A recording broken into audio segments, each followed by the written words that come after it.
So, in Sasha Fineberg's incredible performance against Argentina this past Saturday, I think the question has to be asked, is this the most impressive performance that we've ever seen from a rugby player in Springbok history? Because I think that it might be. I'm going to give context into the two other performances that come close to this performance, and we're going to try to measure them against one another, see what's the best.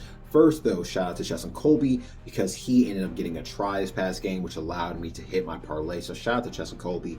But going into Sasha Fineberg's performance, South Africa ended up beating Argentina 67-30. Sasha Fineberg ended up getting 3 tries, so scoring a hat trick.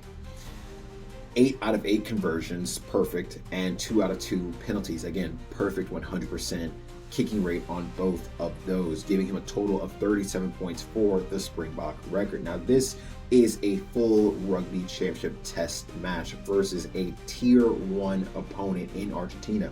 He ended up getting the record again with those 37 points because of a combined running game, again scoring the hat trick with the tries, and flawless kicking. He didn't miss one kick the entire game. Again, this is the highest ever points for South Africa, top 10 all time in rugby with a complete scoring line. Now, number 2, the person who comes second to Sasha Fineberg, we have to go back a few years to 2007, and we get to Percy Montgomery getting 35 points against Namibia. Now, this was pre-RWC again in 2007, and the final score for this game was South Africa 105 versus Namibia's 13. I think you could have taken it a little easy on them at a certain point there, guys. I haven't actually seen this game in total, but I went and watched some highlights to prepare for this video. Montgomery ended up scoring 1 try in this game, and here's the impressive part. He ended up getting 12 conversion kicks. That's insane. And 2 penalty kicks, again totaling 35 points. This was an official test match, but it was against a weaker tier 2 opposition. The Boks ran for a total of 15 tries. Again, this was the Boks record at the time at 35 points, and he showed his metronomic boot and leadership, though again, this was a bit of a one-sided contest. And again, Montgomery had a lot of help in this game because it was a lower tier game, less expectations going into it. Flankers Juan Smith and Schalk Berger both got hat tricks in this game, so that was a total of 3 tries apiece. This was also one of Montgomery's last home test matches. So again, there was a lot less pressure. He was at home, so there was a lot of reasons why the points were so high for that game.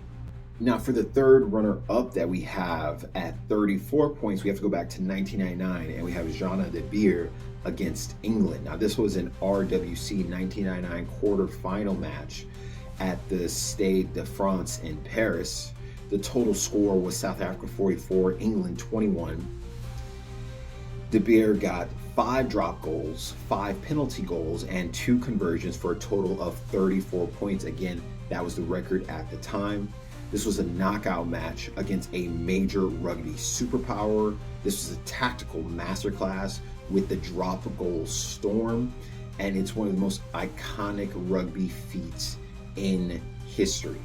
Significance, while not the highest tally, arguably the most legendary for match context and tactical brilliance. Again, this was a knockout match, so pressure was high going this one. It wasn't like our last match. This was a lot of pressure going against a top tier team in England.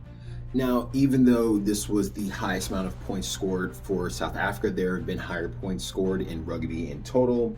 You have Simon Kulane in New Zealand getting 45 points, 1 try, 20 conversions against Japan in June 4th, 1995. You have Gavin Hastings for Scotland getting 44 points versus the Ivory Coast in 1995 for the RWC. You have Matt Rogers for Australia getting 2 tries and 16 conversions against Namibia. Namibia is just really getting it for the Rugby World Cup in 2003. You have Chris Patterson for Scotland getting 40 points in November 2004. You have Matt Burke for Australia getting 39 points. That's 3 tries, 9 conversions, and that was in 1996, June 1996. And again, you have Sasha Fineberg getting 37 points, 3 tries, 8 conversions, 2 penalties against Argentina, September 27th, 2025. So it's not the highest amount of points scored in rugby history, but it's top 6, which is damn impressive. And it's obviously the most recent by a pretty large margin. So while these are the most impressive performances in rugby history overall, I want to again get back to the main topic of this video and the top 3 rugby performances that any player for the Springboks has had. Again, I think you have to take Montgomery out because Namibia was just a tier 2 team. It was a warm-up / test match. The stakes were not as high.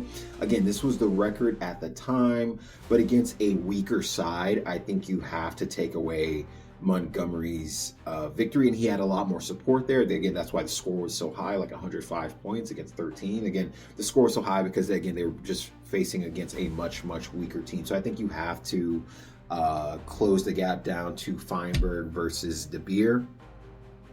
I'm not saying MNGOMEZULU because I don't know if I'm saying his last name correctly, so I don't want to say his name incorrectly. That's why I'm not saying FEINBERG-MNGOMEZULU. So apologies for that. I'm just saying Sasha Fineberg. So I think it's Feinberg versus De Beer to see who really had the most impressive performance. And I kind of want to knock out De Beer because even though it was an RWC qualifying final and it was known as a tactical masterclass, an iconic knockout display, he didn't get any tries. 5 drop goals, 5 penalty kicks, and 2 conversions. There were no tries. Whereas Feinberg ended up getting the hat trick, 3 tries, 8 conversions, 2 penalties. So I like that fact that it was a more all-around performance, and it was more points at 37, more than 34. So I think those things combined make Sasha Fineberg's performance this past Saturday the most impressive performance by a rugby player in Springbok history. I really think it's the most impressive performance ever. But I don't know, I haven't been watching Springbok rugby my entire life. I didn't start playing rugby till I was 15, and I was like, what, 2010, something like that, maybe? I don't know. So I haven't been watching Springbok rugby as long as I'm sure some people watching this video have. So you let me know, do you think this was the most impressive performance that any Springbok rugby player has ever had? Because I think it is. And again, it's against higher competition. Argentina, tier 1 team in the rugby championship, so it's a much higher competition, more impressive performance all around because he got tries with his running and with kicks, conversions, and penalties, no drop goals. It's a better overall performance with a mix of his running game and his kicking game. It's more overall points at 37, and it's against higher competition in Argentina. So you let me know what you think. Do you think this is the most impressive performance in rugby history? Again, shout out to Chess and Colby. I'm definitely going to put money on Sasha Fineberg to score this upcoming game against Argentina, round 6 for the final rugby championships. I think I'm going to make a bunch of videos this week leading up to the rugby championships because I'm super excited. I'm a rugby player myself, so I'm like super pumped and super excited to watch this game. What do you think? Do you think Sasha Fineberg's performance is the most impressive performance in rugby history? Let me know in the comment section below, and I'll see you in the next video. Bye.